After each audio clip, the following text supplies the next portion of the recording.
Buenos dias, mi amigos. Mi nombre es Wolfman, and I'm out of Spanish. That's all I know. Muy poquito. My Spanish is getting better because I'm in sunny Roswell, New Mexico, and half of my coworkers don't speak English. So I've learned how to say things like avión for airplane. Liste means ready. Llamero, almost. Mostly I can speak one word. Jesus, it is hot. One word at a time. I was going to try to go without the air conditioning because of all that extra, noise. But I can't do it. It's 106 degrees. It's 106 degrees. Outside of the car. Inside the car with no air conditioning on, it's got to be 120. Now, I've experienced 120 degree temperatures before. However, that doesn't mean, it's something that I can't do it. I can't do it. It's too fucking hot. I can do it if I don't have a choice. It's not like it's going to kill me, that's the thing, is a lot of times when you have a choice, discipline is so difficult sometimes. And you wouldn't think it would be for me, right? Because I grew up the way that I did, went to Christian school and was in the Army and was in special ops, and you'd think that all of that, it would make it easy for me to have discipline, but it isn't. It isn't. It's so strange. It's like, I don't know, there was so, the consequences were so high, the stakes were so high, that it was easy to operate in that high stress environment because the stakes were so high. It was exciting. It was, if you mess up, you're going to die or you're going to jail. That was, don't show up for work. See what happens. See if you don't go to jail. It was, so now, in every job since the Army, knowing that, having had a job where you could go to jail for telling your boss to fuck off or for not showing up, it's like the volume really gets turned down on everything else. And I'm sure I'm not the only vet that deals with this, but I just have a hard time giving a shit, man.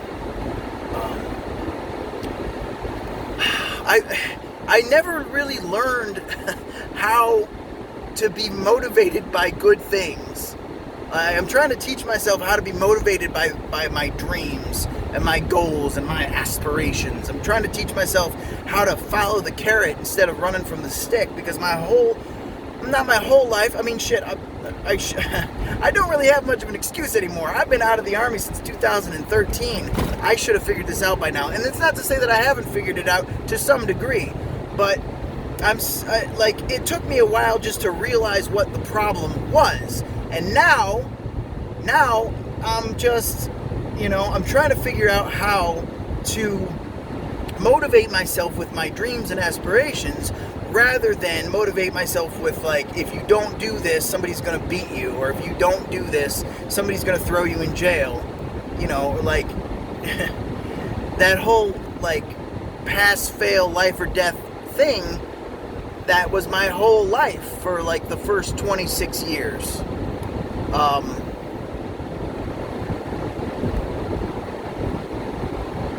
I don't know. So it's weird. It's weird trying to learn to be motivated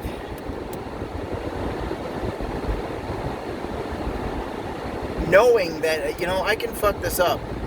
I can fuck it up today, tomorrow. I could probably fuck it up pretty consistently for 3 days straight without having any major effects on my life. And when I say, consistently for 3 days straight, I mean, I could go buy 3 gallons of rum, and I could go back to the hotel room, and I could stay drunk for the next 3 days. I don't want to, by the way. I don't even, that, to me, just the idea of that makes me a little bit sick at the moment.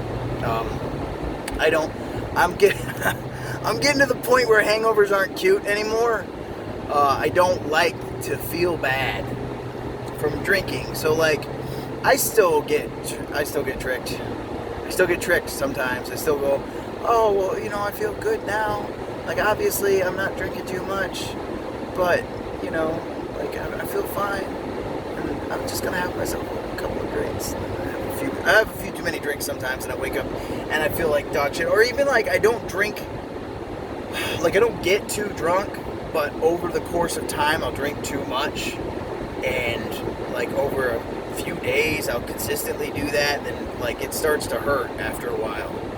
And it's like, it's not like, you know, the rowdy days back in Alaska with my boxes and boxes of wine and beer bong and Sprite and vodka. 2-to-1 Sprite vodka mixed through a beer bong. Woo! We're drinking a bottle of soju without getting up. That was a fun challenge. Those were painful. But they were so painful that it was kind of like, and it was new. Like, I was 19, 20, 21, whatever. It was new. It was like a hangover was a new experience. Hangovers are not new. They're not novel. They're not cute. There's nothing fun about them anymore. They used to be when I was a child. But they're not fucking fun anymore. And the reason I'm saying this is because I felt like I work in New Mexico, southern New Mexico, in the heat. And I felt like hammered dog shit all day long. I'm not complaining, but I don't understand what happened, because I was literally like asleep on my feet, like I'm gonna die. I don't feel good. And then, I don't know, like the crew was out at an airplane and we needed a bunch of desiccant. So they sent me and my one coworker on a supply run back to the hangar, because they were out at the airplane on the airfield, like a good 10-minute drive at 15 miles an hour away. So we ran back to the hangar, and all of the sudden, like, normally when I drive around on the airfield, I sing, because I like to sing because it makes me happy, okay? But all of a sudden, so I was trying to sing, and I was like, man, I don't know what's wrong with me today. I don't even have the energy to sing. And then all of a sudden, it was just there. And I just, like, it just hit me like a wave of fucking energy hit me. And I was like, woo! And I started singing Fiona Apple songs, but with my Louis Armstrong vocal impersonation. So if you can, if you can imagine that, I would do it, but it's not mine. So it's not mine to do. It's fun among friends, but it's not something that I feel right. Like, as a professional performer, I don't feel like it's right to do that on any type of stage without buying the rights. So I will not be performing Extraordinary Machine as performed by my impersonation of Louis Armstrong for you. However, if you ever meet me in person, you buy me a double Captain on the Rocks, and I will absolutely treat you to the experience of my impersonation of Louis Armstrong singing Fiona Apple. It's quite good, if I must say so myself. Otherwise, you're just going to have to trust me. So what have I been thinking about? Okay, so here, I do have a theory on where this energy came from. Yesterday, and some of you may have seen it, I don't think so. I think I deleted it off of, not Facebook, YouTube. I think I deleted it off of YouTube before it had any views. Maybe some of you saw it, it just didn't register the system, but it was garbage, okay? I recorded a video, and I was like, it's Wednesday, and I'm low energy, and, you know, I'm just gonna try to put out this video, because I want to make sure I do at least one video by Friday of every week. And I watched it, and I was like, okay, there's a couple funny parts, and it was a little bit entertaining. If you watch the whole thing, by the end, it was kind of entertaining. However, I went to watch it again at lunch, just to, like, because it was up on YouTube, and I wanted to make sure it was up.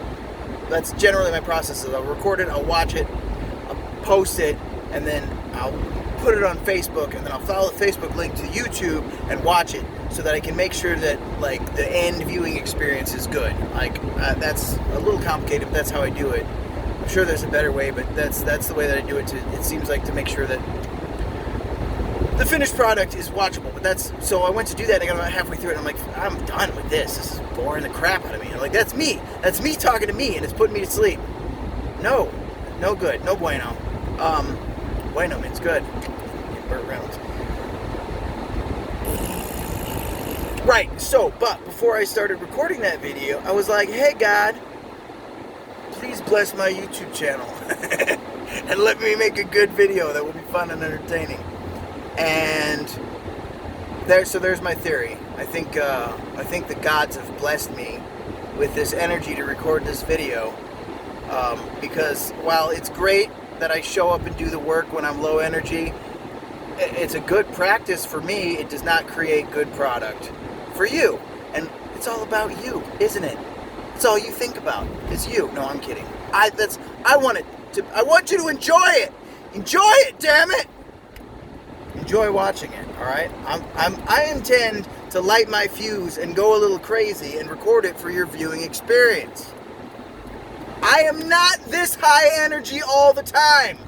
In fact, maybe a tenth of the time do I have this much energy. I can't always predict when it's going to happen either. However, I'm trying. I'm getting better at it, and I'm trying to line it up so that I have the ability to record these things, so that you, the viewer, my 11 faithful subscribers, can have the most quality content that this man can produce. Okay? So that's what I'm here for. It's supposed to be fun, but also I would like to sprinkle a little bit of my own philosophies and positive, uplifting messages into this madness that we call rabbit trails. And so the philosophy that I've been thinking about lately is love, right? So put on your sunglasses, and your tie-dyed shirts, people, because we're going to talk about love now. We're going to get real hippy-dippy up in this bitch. I was thinking about how angry my internal monologue is, specifically in the mornings. I have this internal monologue that is just angry. I clocked in either this morning, I think it was this morning. I was on the clock, and there was a guy, he was like a good 2 or 3 feet away from me. He was not that close. But when I turned, like, he was not even within arm's reach, but I was like, in my head. I didn't say anything, okay? Because it's easy to be nice to people. It's not that hard to control your actions. But it's a little more difficult to get your thoughts right sometimes. And I feel like the step of being a nice person to people intentionally, that's important. And that's a good first step. And I've made that step for the most part. But the next step would be to get my mind right so that I don't even think about being a complete cunt to people, okay? So I turned around, and it didn't show on my face. I didn't say anything mean to the guy. I didn't even look at him, really. But this kid, 22, easily 230 pounds overweight.